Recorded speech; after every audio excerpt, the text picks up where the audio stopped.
In the autumn of 1888, a travelling minister named Josiah Renfro rode into a small farming settlement in Van Buren County, Arkansas, and asked to spend the night at the nearest homestead. He was directed to a place the locals only ever referred to as the Culwell orchard. What he wrote in his journal the next morning became the earliest surviving account of something that had, by then, already been going on for 9 years. A structure at the back of the property, a chain bolted into stone, and a sound that came from inside the shed just after sundown every night without fail. The family who lived there did not deny it. They only asked him, politely, not to walk past the row of apple trees after dark. This is the story of what the Culwell family kept chained in their orchard from 1879 until the winter it finally stopped making noise, and why the county records for those 9 years are almost completely missing. The Culwell family arrived in Arkansas in the spring of 1871, 7 years before the shed was ever built. According to the property records at the Van Buren County Courthouse, or rather the fragments of those records that survived a fire in 1902, the head of the family was Ephraim Culwell, born in eastern Tennessee in 1832. He had served briefly in the war, come home to find the family land gone, and made the slow migration west with his wife Mary Alice and their 4 children. They bought 60 acres of sloping ground along a creek about 11 miles outside of what is now Clinton, and they planted apple trees. That much is verifiable. The orchard exists in tax assessments as late as 1899. Neighbors described Ephraim as quiet, hard-working, and deeply religious, in a way that made even other church-going families in the county uncomfortable. He did not drink. He did not gamble. He read the same King James Bible every night by lamplight, and he kept a second book that no one was ever allowed to see.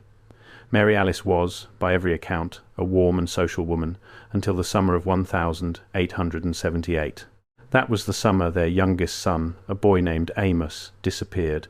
He was 11 years old at the time. The official story, repeated by Ephraim to anyone who asked, was that Amos had wandered off into the woods behind the property and been taken by an animal, or fallen into a sinkhole, or simply gotten lost and died of exposure. Search parties were organized. The sheriff's deputies rode out from Clinton. Nothing was found. No body, no torn clothing, no sign at all. And for about 6 months, life on the Culwell farm went on the way it had before, except that Mary Alice stopped attending church, and Ephraim began spending long hours alone in the back part of the orchard.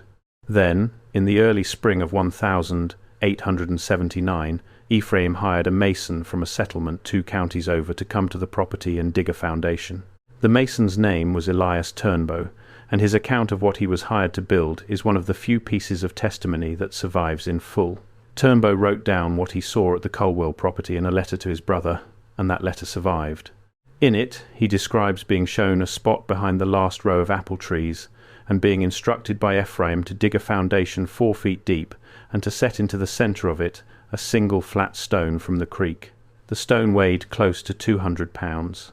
Turnbow asked what it was for. Ephraim did not answer. Turnbow returned 3 days later to complete the second stage of the job. When he arrived, the shed had already been partially framed. It was small, roughly 8 feet by 10, built from rough-cut pine that Ephraim had milled himself from trees taken off the back of the property. There were no windows. The door was oak, 3 inches thick, hung on iron hinges that Turnbow said looked more like something you would find on a jailhouse than a farm outbuilding. There was a single lock, a heavy sliding bolt mounted on the outside. And before we go further, I need to pause for a second, because what I'm about to tell you gets significantly darker, and I realized a while ago that some of this cannot be fully explained in a video format. The complete reconstruction of what the Culwell family kept in that orchard, the chain and the anchor stone, Reverend Renfro's own written testimony, the names of the 4 men who finally opened the shed in 1888, I put it all into a written document. It's linked below and the QR code is on your screen. Now, let's continue. And running from the anchor stone in the centre of the floor was a length of chain that Ephraim had commissioned separately from a blacksmith in Conway. Turnbow describes the chain as being roughly 14 feet long, made of iron links approximately 3/4 of an inch thick, ending in a collar of the sort used on livestock, but sized smaller. "Sized," Turnbow wrote in the letter, "for a child." He did not ask any more questions after that. He completed his portion of the work, took his payment, which he noted was significantly higher than the job warranted, and left the property before nightfall. He never went back. According to his letter, he stopped at a spring about 4 miles down the road to water his horse, and while he was there he saw Mary Alice Culwell riding in the opposite direction toward the settlement with a bundle wrapped in oilcloth on the saddle behind her. She did not acknowledge him. He wrote that she looked, in his words, like a woman who had already buried herself. 2 weeks later, a neighbour named Silas Renner, whose property bordered the Culwell land on the south side, wrote to his sister in Little Rock that he had begun hearing what he described as a low crying sound coming from the direction of the Culwell orchard, always after sundown, always in the same rough hour, and never lasting more than about 20 minutes. Renner assumed it was a hurt animal. He mentioned it to Ephraim the next time they met on the road, and Ephraim listened without expression and then said, quote, "It is nothing that concerns you, and if you hear it again you will do best to go inside your house and close the door." That was the extent of the conversation. Renner, according to his later letters, took the advice. So did every other neighbour within earshot. For the next 9 years, the crying continued. It changed over time. It grew deeper.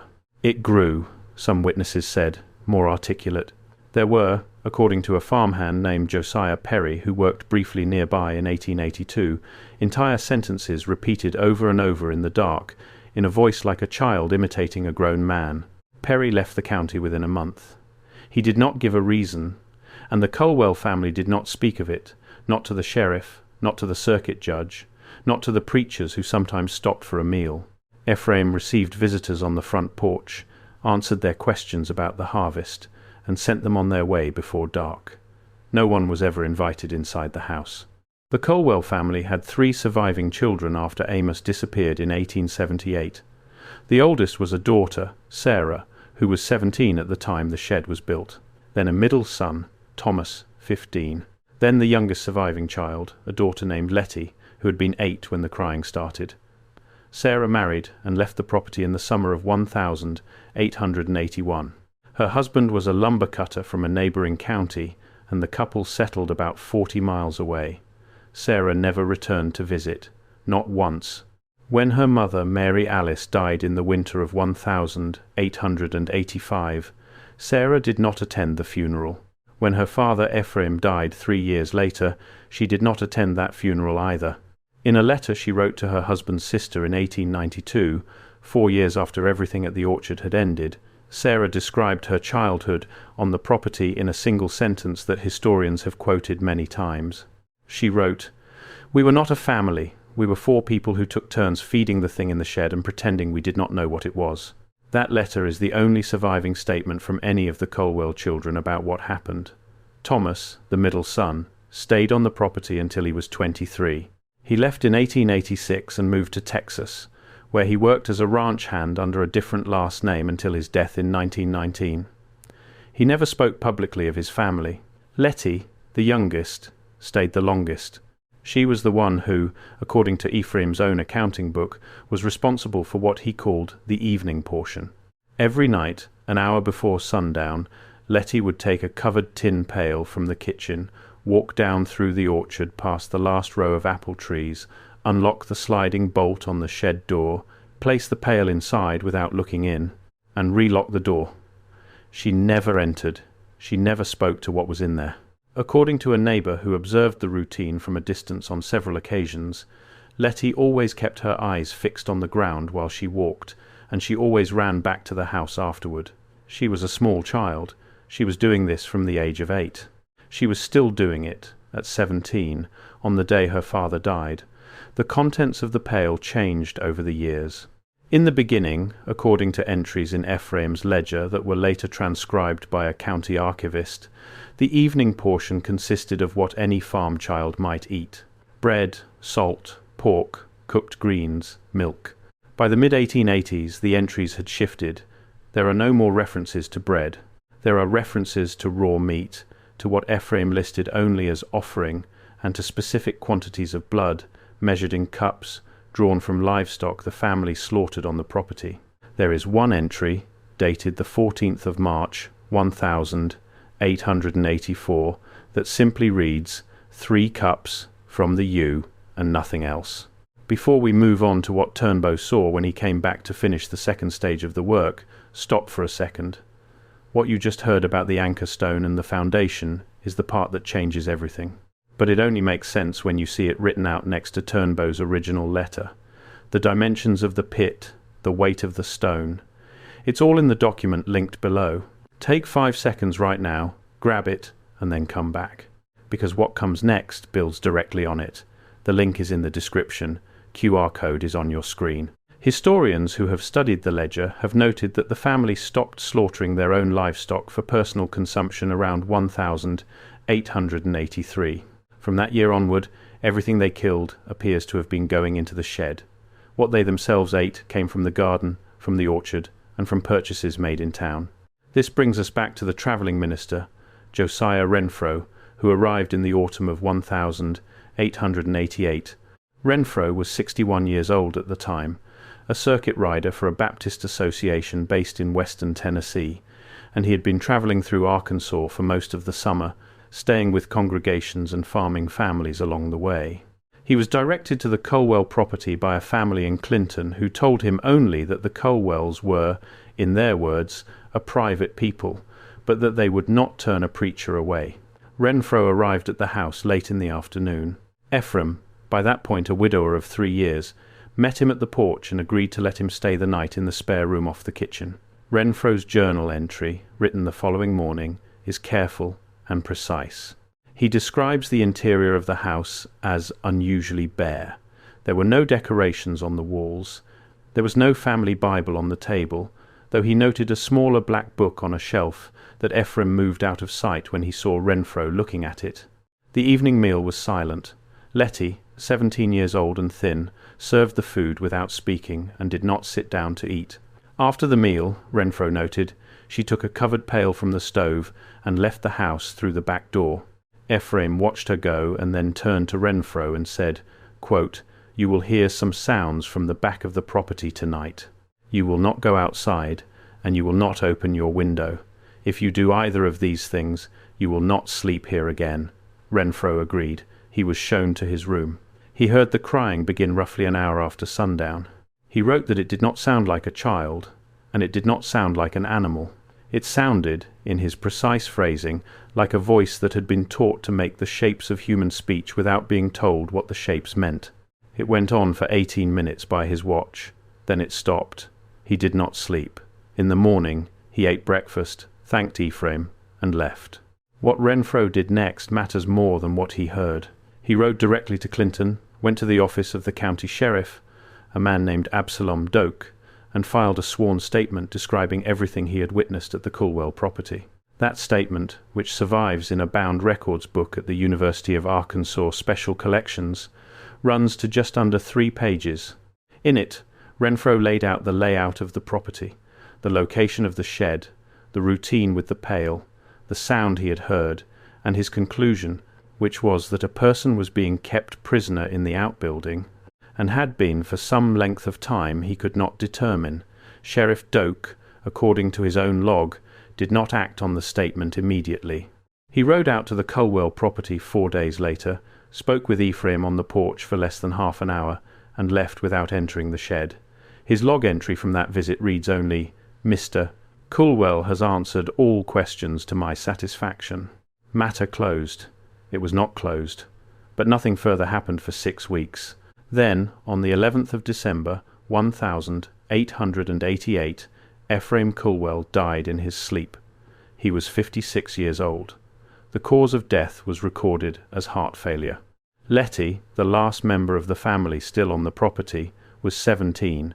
She rode into Clinton the morning after her father's death, went to the sheriff's office, and asked to speak with Sheriff Doak in private. What she told him has never been fully documented. The only record of that conversation is a single line in Doak's log, which reads, "Miss Culwell has requested that 4 men be sent to the property tomorrow to open the shed. She will not do it alone." The 4 men were selected the next day. Their names, according to the log, were Absalom Doak himself, his deputy Wiley Hurst, the county coroner doctor, Ambrose Kittredge, and a local carpenter named Elijah Yount, who was brought along specifically because he had the tools to break the lock if the key could not be found. Letty had the key.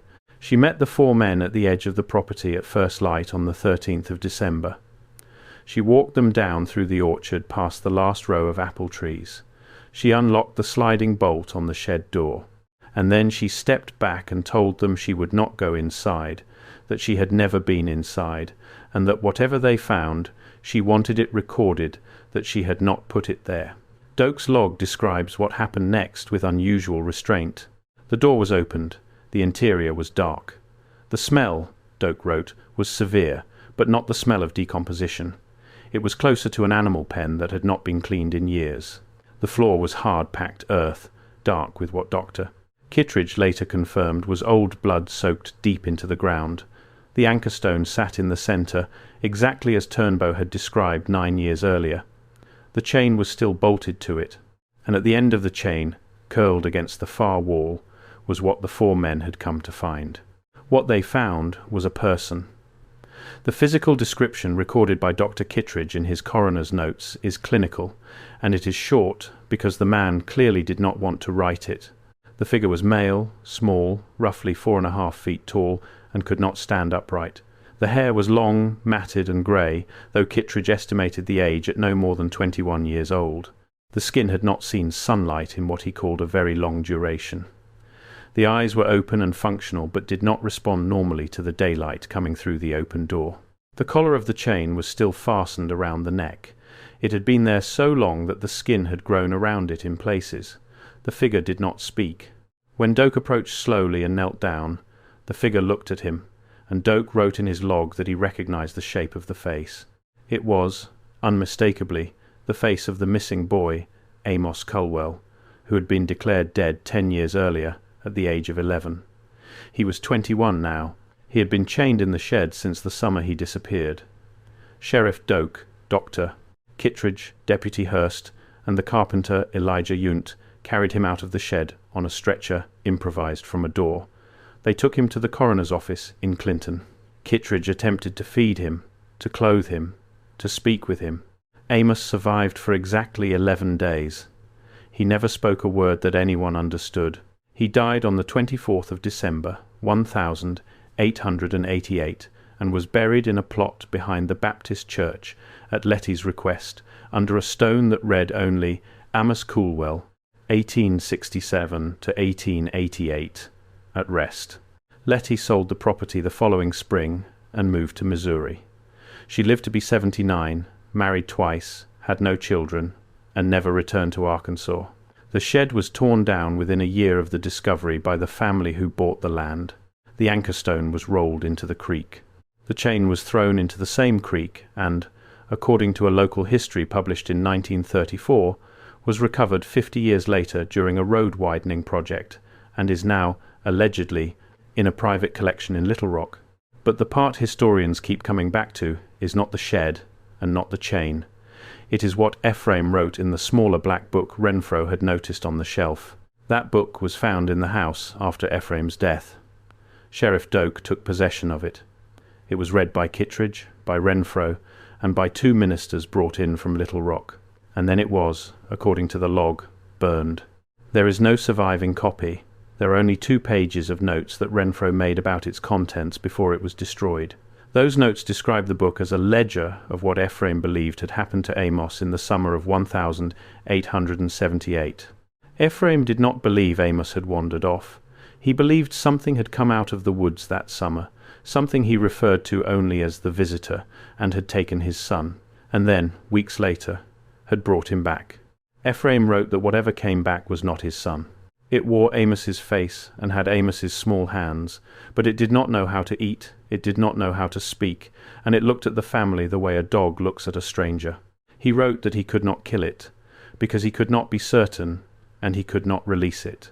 So he built the shed, he set the anchor stone, he commissioned the collar, and for 9 years he and his wife and his 3 surviving children fed the thing at the end of the chain and pretended, as families in isolated places always have, that if no one spoke of it, then it was not happening.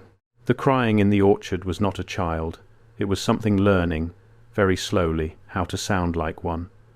That is the Culwell legend. That is why the county records are gone.